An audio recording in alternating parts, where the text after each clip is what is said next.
आप जैसे वहाँ हॉलीवुड की फिल्में करते हैं तो वो एक्सेंट एक अलग एक्सेंट है, इंग्लिश फिल्म करते हैं लंदन में वो अलग एक्सेंट है, और जो यहाँ पे आप उर्दू बोलते हैं हिंदुस्तानी बोलते हैं अलग, तो मेंटेन कैसे करते हैं? हुजूर मेंटेन करने की बात नहीं, उसमें इंसान को फ्लेक्सिबल होना चाहिए। सबसे पहले जब साई परांजपे ने मुझे टेलीफोन किया, मैं ये कहानी आपको बता दूँ, बड़ी अच्छी थी। तो वीकेंड था, मेरी बीवी आज आपको मालूम है कास्टिंग डायरेक्टर हैं, BBC में काम करती थी पहले, जेनिफर जाफरी। तो अंग्रेज़ लोग इस मामले में बहुत पर्टिकुलर हैं कि भाई अगर सास और ससुर ने बुलाया है लंच पे, अगर 1 बजे बुलाया है, चाहे वो 1 घंटे का रास्ता हो, तो 1 ही बजे पहुँचेंगे। तो सैटरडे था और वीकेंड के लिए हम जा रहे थे कैम्ब्रिज लंदन से। अब एक टेलीफोन आता है, तो टेलीफोन पे गुल आनंद साहब कहते हैं कि सईद साहब, my name is Gul Anand, you have met my director Sai Paranjpye. I said yes I have. तो मैं आपसे एक बात करूँगा, I will cut it short. That phone got cut short, phone ख़त्म हो गया। तो बीवी कहने कि come on, who is this? I said somebody is calling from Bombay. Wait, after 10 minutes फिर, सईद साहब हम एक फ़िल्म कर रहे हैं जिसका नाम है चश्मे बदूर, और उसमें कॉलेज रोमांस है, 3 लड़के हैं, 1 लड़की है, और उसके अंदर जो एक कैरेक्टर है, आई will cut it short. Phone बंद हो गया। तो बीवी कह रही कि come on, who is this person? I said look, give him a chance यार। तीसरा तो आफ्टर 10 मिनट्स तो गुल आनंद साहब की आवाज़, मैंने कहा डोंट कट इट शॉर्ट, जितना लंबा आप बोलना चाहें बोलिए। तो उसने कहा कि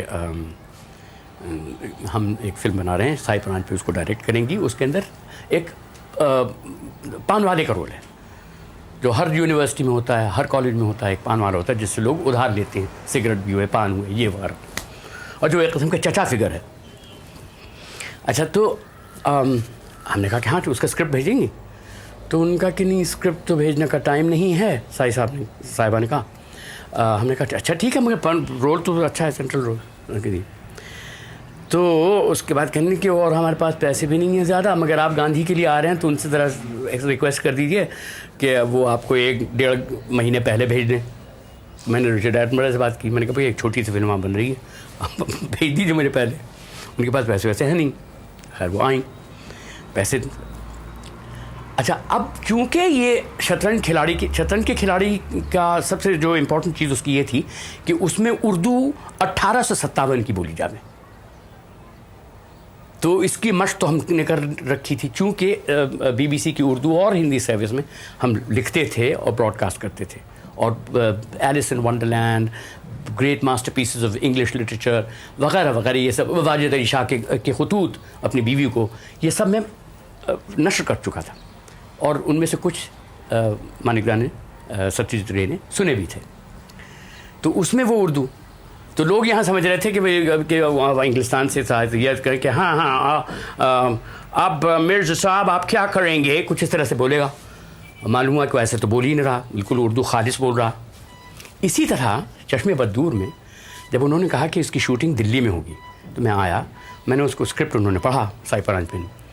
तो उसमें जो कान पान वाला था, वो यहाँ के जो भैया पान वाले जो होते हैं ना, कहा भैया हम तो पान वाले पनिया की दुकनिया में बैठे हैं, इस कम की जो है ना।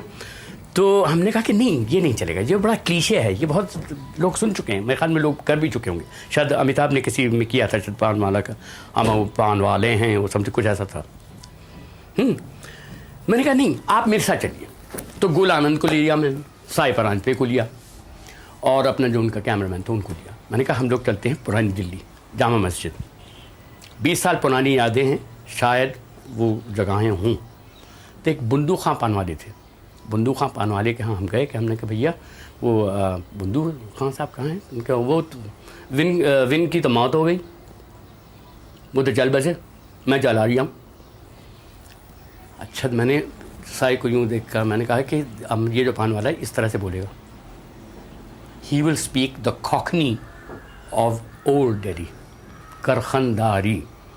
आगे चले, वहाँ से एक कुर्ता लिया, एक दोपल्ली टोपी ली, एक तहमत लिया, he will look like this, इस तरह से लगेंगे ये पान वाले, समझा? क्योंकि इनकी जो है ये वेस्ट में इस तरह से कैरेक्टर जब डेवलप होता है तो इस तरह से सोचना पड़ता है कि ये कहाँ है, ये अंग्रेज़ है, ये क्या है, ये गोरखा है, ये क्या है। तो उन्होंने कहा कि हाँ बहुत अच्छे। फिर कहने कि नाम क्या होगा, तो मैंने कहा बैठ के मैंने उसको 36 नाम दे दिए, बिज्जन, लल्लन, लड्डन, बहुत से लड्डन मियाँ, बिज्जन मियाँ वगैरह वगैरह। तो उन्होंने कहा लल्लन सबको पसंद आया, मैंने कहा ये रख लीजिए आप, अब मुझे स्क्रिप्ट दे दीजिए। इस स्क्रिप्ट को मैं यहाँ की जो करखंदारी ज़बान है उसमें ट्रांसलेट कर दूँगा। तो साई ने कहा कि आप ज़्यादा लंबा तो नहीं करेंगे? नहीं छोटा कर दूँगा। मैंने कहा मुझे आदत फुटेज की नहीं है मगर वो सच नहीं लगेगा। ये शख्स जो है लल्लन मियाँ पुरानी दिल्ली में रहता है, एक इसकी बीवी है, इसके कोई बच्चे नहीं हैं, इसकी दुकान है निज़ामुद्दीन में। तो उसके बच्चे कौन हैं? आपके कॉलेज के स्टूडेंट्स, आपके फारूक शेख, रवि भसवानी वगैरह यो हैं। और जब उनको मालूम हुआ कि क्या है रोमांस का चक्कर दीप्ति नवल से, तो देखे फिर अब बताया क्यों नहीं, मेरी साइकिल ले जा, अभी मंचा चल रहा ये जो था ना ये। तो 20-25 साल वहाँ रह के अगर इंसान ये कर सके ना, देन यू फिर कंट्रीब्यूशन आपकी कुछ इंडियन सिनेमा में है। सही साहब ये बताइए कि आप देखिए आप जन्मे भी। अच्छा, बर्मिंघम एक्सेंट मैं आपको अभी देता हूँ क्योंकि आपकी बहू बर्मिंघम से हैं। तो बर्मिंघम का ख़ास एक्सेंट होता है, वो कॉकनी नहीं होता। कॉकनी इज़ डिफरेंट जैसे morning all, yeah, all right, yeah, you okay? Well, off a bit, yeah, for my mic. Okay, वो बर्मिंघम में सिंग सॉन्ग है। बर्मिंघम में वो कहते हैं कि oh, Jamie, put it away, you'll get it broke.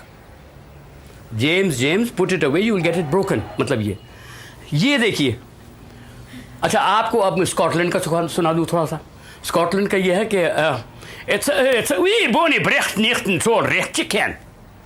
मतलब ये कि it's a beautiful moonlit night and it's all right, you know. इस तरह से